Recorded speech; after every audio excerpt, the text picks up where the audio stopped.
मैं कौन हूँ, किस धुन में फिरता हूँ, नहीं कुछ मालूम किसी को। समझा कोई आवारा बंजारा, मुझे कोई मुसाफिर समझा।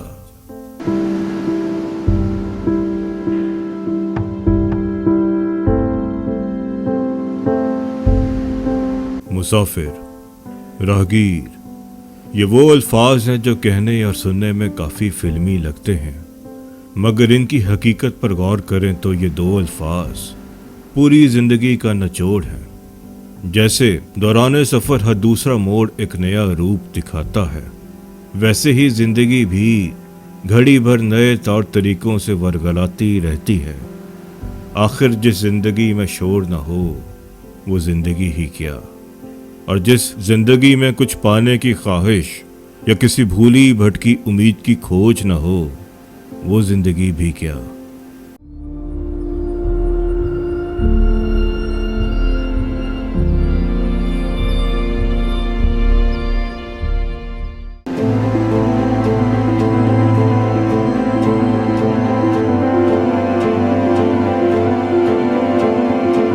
मेरी खोज 15 साल पहले शुरू हुई थी, मगर आज से 3 साल पहले तक ये मुझ अपने आप से लेकर लोगों में खुशियां बांटने की हद तक महदूद थी।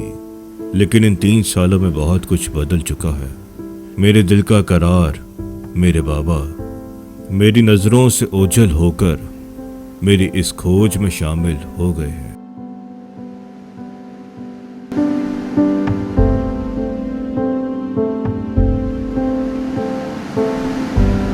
मैं कहीं भी जाता हूं तो मेरी सोच, मेरा गुमान यही तलाश करता है कि किसी पहाड़ पे, किसी वादी में, दूध जैसे नीले पानी में, कहीं राह में पड़ती सूरज की शुआओं में, किसी घने दरख्त की ठंडी छाँव में, कहीं बारिश में, कहीं आतिश में, कहीं मौसमी खताओं में, कहीं गुनगुनाती खामोश फिजाओं में, मुझे उनका नाम कहीं नजर आ जाए या कोई झलक ही दिखाई दिए जाए। क्योंकि ये पहाड़, ये वादियाँ, ये झीलें, ये दरिया जन्नत ही की झलकियाँ हैं, और मेरे बाबा जैसे लोगों की राज करने की जगह जन्नत ही हो सकती है। कौन कहता है कि जो लोग दुनिया से चले जाते हैं वो हमें देख नहीं सकते? कौन कहता है कि किसी के बिछड़ जाने से हम उससे भूल जाते हैं?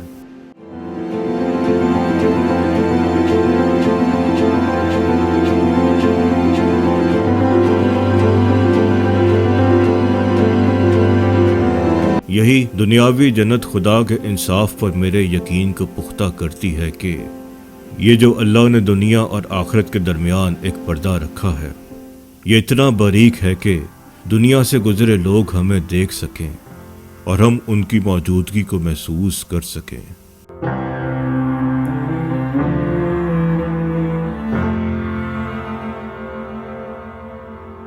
Close your eyes and let down your defenses.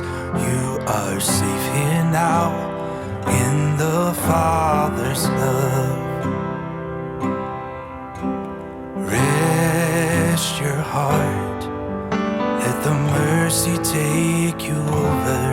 You are home here now in the Father's love.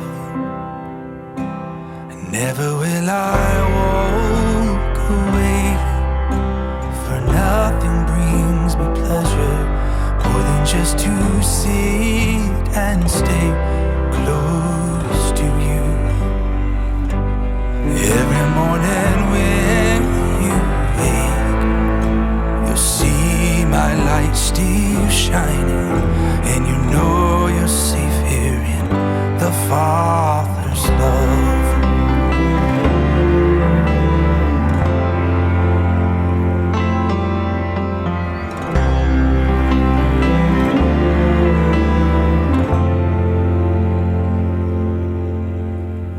मैं कभी तन्हा बैठे घबरा कर जो खुद से बातें करता हूँ, मैं ख्वाब में उनका हाथ अपने कंधे पर रखा देखकर हड़बड़ा कर उठते ही जो उन्हें तलाश करता हूँ। ये मौजूदगी मेरे इस खोज का अवलीन सबब है, और ये खोज ऐसे ही जारी रहेगी। जैसे मेरे बाबा ने अपनी जिंदगी लोगों में खुशियां बांटने के लिए वक्फ कर दी थी, वैसे ही किसी भूखे को खाना खिलाना, किसी मजलूम को सहारा देना, किसी यतीम के सर पर शफकत भरा हाथ रखना ही मेरी जिंदगी का मकसद बन चुका है, और यही मकसद मेरी इस खोज को पूरा करता है। मेरा रंगो रूप बिगड़ गया, मेरा यार मुझसे बिछड़ गया, जो चमन खिजा से उजड़ गया, मैं उसी की फसले बहार हूँ, न किसी की आंख का नूर हूँ।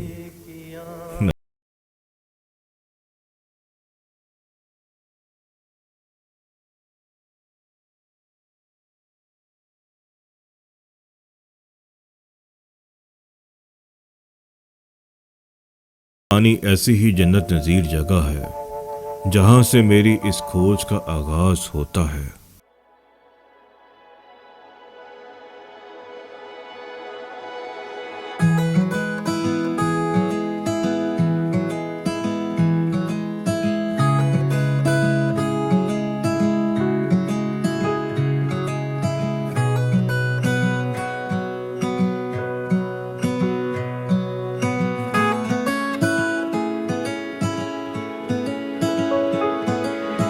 जैसा कि आप जानते हैं कि हम रट्टू से दिल्ली आए थे और अब गुमाई गांव जाकर जुबैर साहब से मिलेंगे, तो सीट बेल्ट बांध लें और वादी काला पानी के सबसे ज़्यादा खूबसूरत गांव गुमाई में उड़ान के लिए तैयार हो जाएं, क्योंकि यहाँ ज़मीन पर फूल इतने हैं कि आपका इन पर कदम रखने का दिल नहीं करेगा कि कहीं किसी फूल को नुकसान न पहुँच जाए।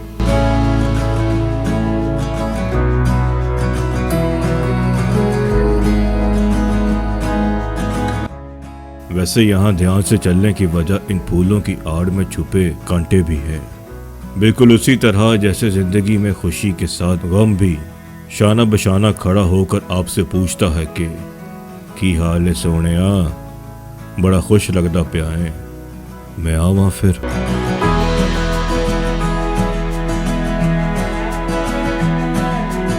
कुछ ऐसा ही ज़हनी फितूर हर इंसान को अपनी अपनी सोच के मुताबिक खुद से बनाए हुए दायरे से निकाल कर अपने ही पसंदीदा माहौल में ला खड़ा कर देता है, जहां वो एक सवाली की हैसियत इख्तियार कर लेता है और उसके सामने का मंजर उसे निचोड़ कर एक नया इंसान बना देता है।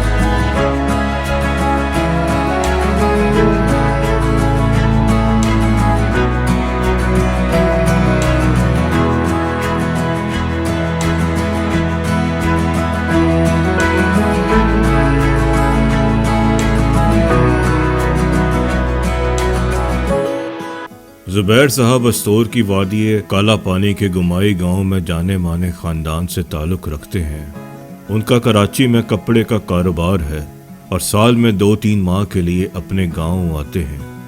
वैसे एडवोकेट तारिक अस्तोरी साहब ने भी हमारे साथ मजाक ही किया, कहते जुबैर उनका मामू है, मगर दिखने में तो वो जुबैर के मामू लगते थे। मतलब कि जुबैर साहब में मामू जैसा कुछ था नहीं, यंग बॉय है माशाल्लाह। मुझे गुमाई गांव, इस पूरी वादी में बाहैसियत गांव सबसे ज़्यादा पसंद आया, और वादियों या वीरानों में तो सबसे ज़्यादा खूबसूरत काला पानी ही है। जुबैर ने हमारा इस्तकबाल बकरी के दूध की चाय और लोकल बने हुए टी केक से किया, जो बड़ा लजीज था। कुछ देर बातचीत के बाद हम आगे रियाट गांव के लिए निकल पड़े, और जो बातचीत हुई चलो वो आप सुन ही लो। झील को आप अपने दिमाग बना के जाते हैं कि एक प्लान से जाते हैं कि मैं उस झील को मैंने देखना है, तो कई दफ़ा ऐसा हुआ कि वो वहाँ आप पहुँचने लगते हैं तो फिर वो मौसम ख़राब होता है, बारिश होती है या फिर बर्फबारी होती है, सीजनली अभी तो बारिश होगी, अभी बर्फबारी नहीं होगी, बारिश ही होगी यानी कि वहाँ पहुँचने पर पे। तो मतलब वो बहुत से लोग ऐसा कहते हैं कि वो झील अपने आप को दिखाने नहीं देता। वैसे तो कई दफ़ा गुजर हुआ है वहाँ से, मेरे अब्बू का तो वहाँ से सैकड़ों बार गुजर हुआ है, क्योंकि ये ठेकेदारी का काम करते हैं, कश्मीर आना जाना होता है, तो कई दफ़ा वहाँ से आना जाना हुआ है। लेकिन अक्सर लोग, सैकड़ों लोगों ने ये कहा है, और ये हमारे पास भी कुछ मेहमान आए थे इसी तरह के, तो उनके साथ ये हुआ। बिल्कुल साफ मौसम, आसमान बिल्कुल चमक दमक, जब वो यहाँ से सुबह निकले वहाँ पहुँचने लगे बर्फबारी हो गई, ऐसी बर्फबारी की आंखें खोल नहीं सके, फिर वो वहीं से वापस हो गए। आप जाओगे, आपको मजा आएगा। हम तकरीबन 3 साल से प्लान कर रहे हैं इस दफा जाके प्लान हमारा, ये पिछले साल इधर हमें लग रहा है कि हमारा प्लान ना ये हो कामयाब दिल्ली होगा। से आए। Does love have an open door? Welcome, stranger. Give us your tired and poor. All those in me. Oh, dreamer, teach us to dream again. Oh, children, we wanna see again.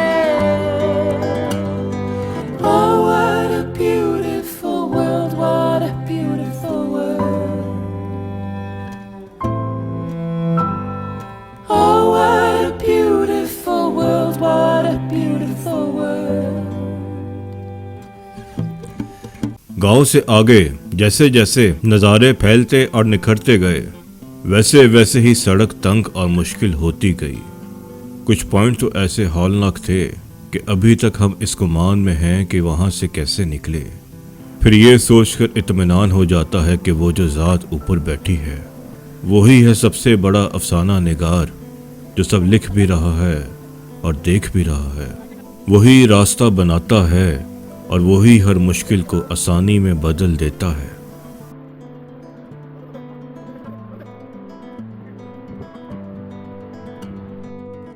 कुछ credit मेरी लाडली Toyota Fortuner को भी जाता है। वैसे अंदर की बात है कि ऑन रोड में इस पर ज़्यादा मुतमईन नहीं होता, लेकिन जैसे ही ये लाडली अपने पसंदीदा ऑफ रोड ट्रैक पर चढ़ती है, इसका रोर करता 1 GD डीजल इंजन वादियों में सुरीली धुन की मानद बताता है कि हाँ हुण मज़ा आया ना। इसकी ग्रिप बताती है कि हुण इस ट्रैक तो मैं नहीं लथना, जो मर्जी कर ला, मुझे यहीं झूमने दो। मैं पिछले 4-5 साल से ट्रैकिंग टूर्स ही कर रहा था, लेकिन वादिये काला पानी के इस खूबसूरत ट्रैक ने मेरे अंदर का ऑफ रोडर और ओवरलैंडर फिर से जगा दिया है। Come every weary soul, Find your haven, liberty is for all who can breathe free. Oh, dreamer, muéstranos la verdad. oh children, Queremos la verdad. oh what a beautiful world, What a beautiful world. oh what a Beautiful world. What a beautiful world. गुमाई से रियाट बस्ती के रास्ते में कई गांव आते हैं, जिनमें शकरगढ़, सकमल, मुरमई और चेचड़ी शामिल हैं। चेचड़ी के बाद रियाट वादी काला पानी की आखिरी बस्ती है और काला पानी की बिल्कुल आखिरी हद महमूद दास का इलाका है।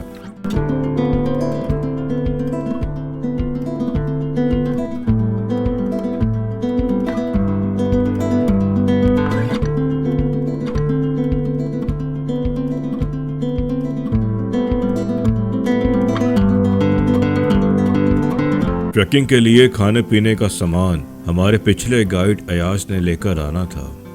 रट्टू से भी सामान हमें मिल रहा था, लेकिन उस शख्स ने इतना बदजन कर दिया कि सोचा दिल्ली पहुंच कर देखेंगे, अगर आगे जाना हुआ तो वहां से सामान ले लेंगे। खैर ऐसा ही हुआ और दिल्ली से सामान नहीं मिला, कुछ चीज़ें शॉर्ट थीं। रियाट के रास्ते में 2-3 जगह पर रुके मगर कामयाबी न हासिल हुई। फिर हमारी ब्रेक मुरमई गांव में लगी और यहाँ से हमें सारा सामान, आटा, घी वगैरह मिल गया। खाने के लवाजमात की शॉपिंग हो गई तो पता करने पर मालूम हुआ कि रियाट झील के रास्ते में अभी भी बहुत बर्फ़ है, झील तक पहुँचना काफ़ी मुश्किल होगा। खैर हम अल्लाह के सुपुर्द करके आगे निकल पड़े।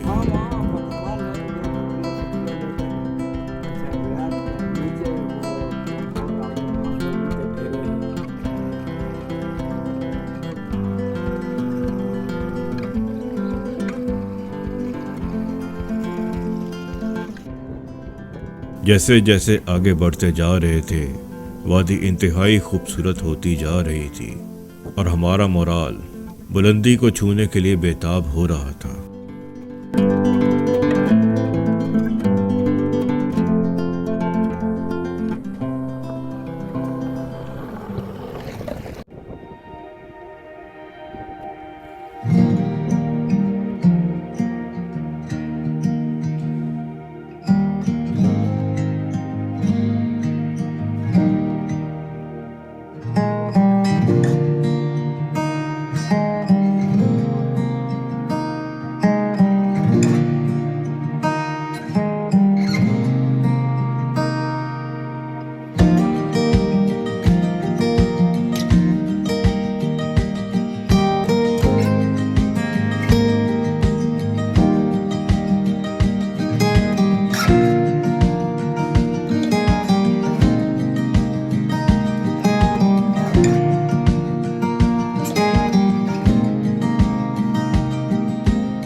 एक लंबे मगर खूबसूरत सफ़र के बाद आखिरकार हम रियाट गांव पहुंच गए।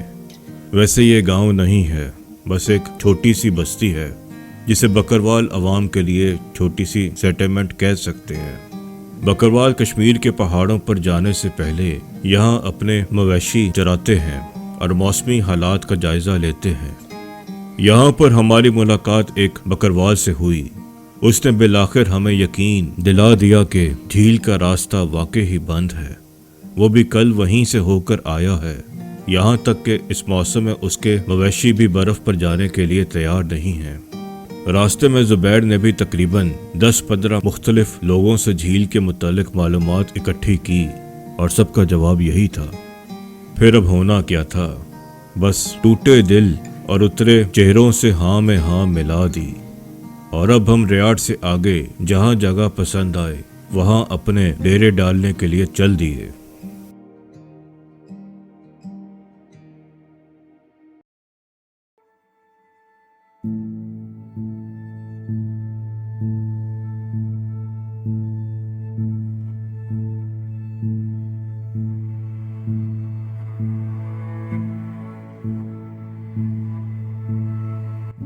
वैसे कुदरत का निज़ाम कितना अजीब है। इसमें अज़ियत भी है और राहत भी, शराफत भी है, बदमाशी भी। इसमें कुव्वत भी है और इंसान पर फैसला छोड़ने की हिम्मत भी। कभी ज़मीन से उठाकर बादलों के पार ले जाती है तो कभी सातवें आसमान से भी पटख देती है। मगर इन तमाम हालात में जो साबित कदम रहता है वही इस जहां से आगे के और जहां भी देख पाता है। परेशानी किसी मसले का हल नहीं है, परेशानी तो खुद एक मसला है। ज़रूरी तो नहीं कि इंसान की हर ख्वाहिश पूरी हो जाए, ज़रूरी तो नहीं कि जहन में बिठाई हर चीज़ बिल्कुल उसी तरह मिल जाए। हार जीत ज़िंदगी का हिस्सा है और जो मज़ा हार कर भी सब्र करने में है वो कहीं और कहाँ। ज़िंदगी चलते रहने का नाम है और अगर इसमें दूसरों के लिए भी खुशियाँ भर दी जाए तो सफ़र आसान हो जाता है। कोई बात नहीं अगर तीसरे साल भी हम रियाद झील तक ना जा पाए, मगर दोबारा वापस ज़रूर आएंगे। झीले तेनू मैं छड्डांगा नहीं, तेरे कोल खलो के तेनू पुछांगा कि हुणे दस चक्कर की है तेरा।